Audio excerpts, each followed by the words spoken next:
If heaven and hell decide that they both are satisfied, illuminate the nose on your vacancy sign. If there's no one beside you when your soul embarks, I'll follow you into the dark. Hi, welcome back to another One Chart lesson. Death Cab for Cutie have this great song called I Will Follow You Into the Dark.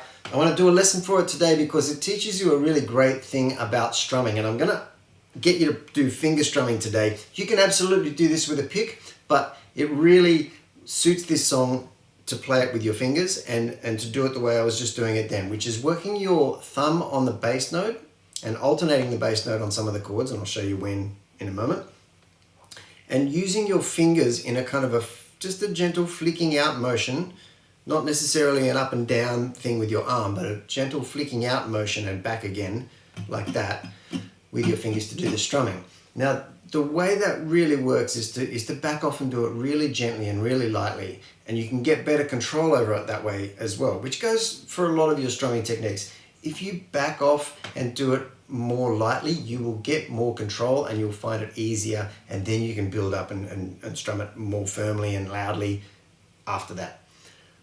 The chords are very easy in this song. If we put a capo on the 5th fret, they all become really nice, easy, open shapes, and they are A minor, C, sometimes we use a C over G, which is that, F.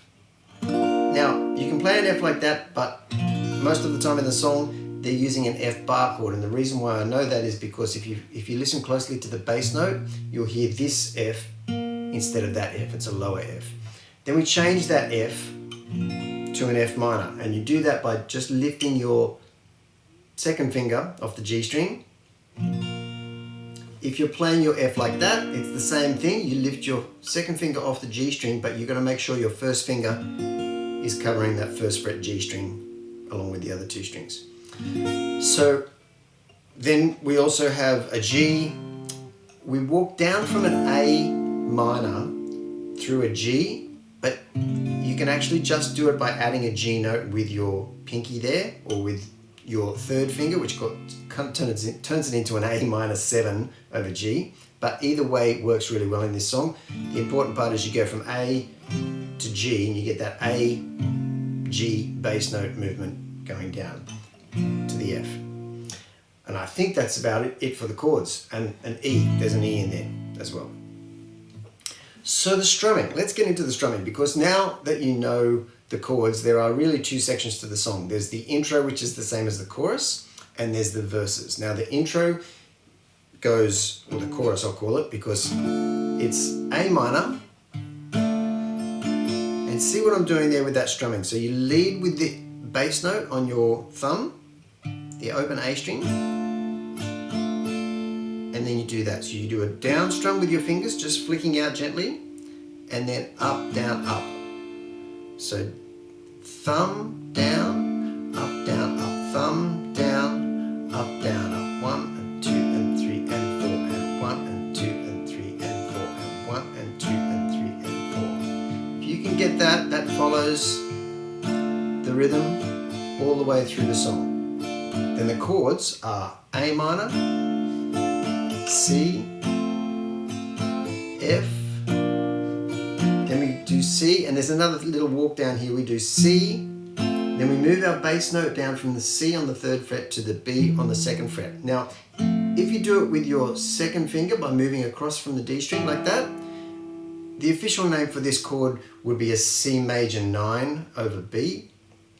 So that's what I put it at as on your chart, but you can also just think of it as a C over B if you like. It's not technically exactly the right name, but if it makes it easier to remember, go with it. But it's C, C major 9 over B, and then down to A minor. Okay, so back to those chords again. A minor, C, F, then C over B, A minor, C, G. G for 2 bars. Second time around we go A minor, C, E, then we go A minor, down to G bass, F, F minor, C. 2 bars of C at the end of that. That's your chorus, which is also the intro.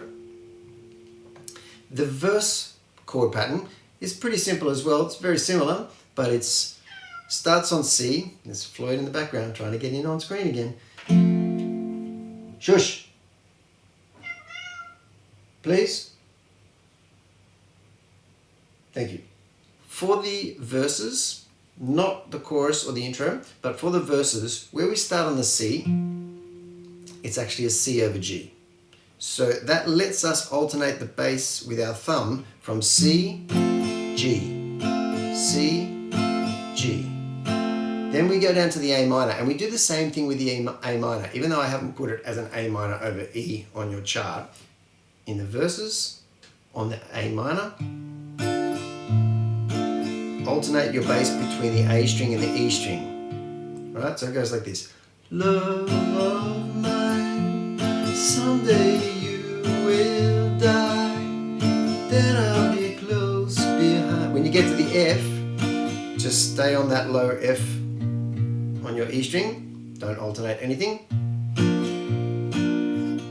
Follow you, normal C, into the dark. Do it again. No blinding light, no tunnels or gates of white, just our hands clasped so tight, waiting for the hint of a spark. Then we go into the chorus, and you're not alternating the bass notes in the chorus, by the way. If heaven and hell decide that they both are satisfied, illuminate the nose on your vacancy sign. There's no one beside you when your soul embarks. I'll follow you into the dark. That's it. That's the entire song. It goes from verse to chorus, then it goes to third verse and a chorus, and at the end of the third chorus, you do a little coda on the end. After that, I'll follow you into the dark. Down to A minor, then F again, I'll follow, slowing down, F minor, you into the dark. There you have it. Great song, simple song. I've put it in the easy playlist because I think it is easy once you use a capo on the 5th fret and you get that strumming right. Like I said, if you don't want to do the finger strumming, you don't have to. Use a pick, try and get that same rhythm the same way. You can do it. It's just a really nice way to get into that style of finger strumming, and you can use that technique for a lot of other songs. Don't think of it as getting away from pick strumming. Think of it as just adding another technique to your skill set. On that note, thanks for watching. We'll see you here again next time.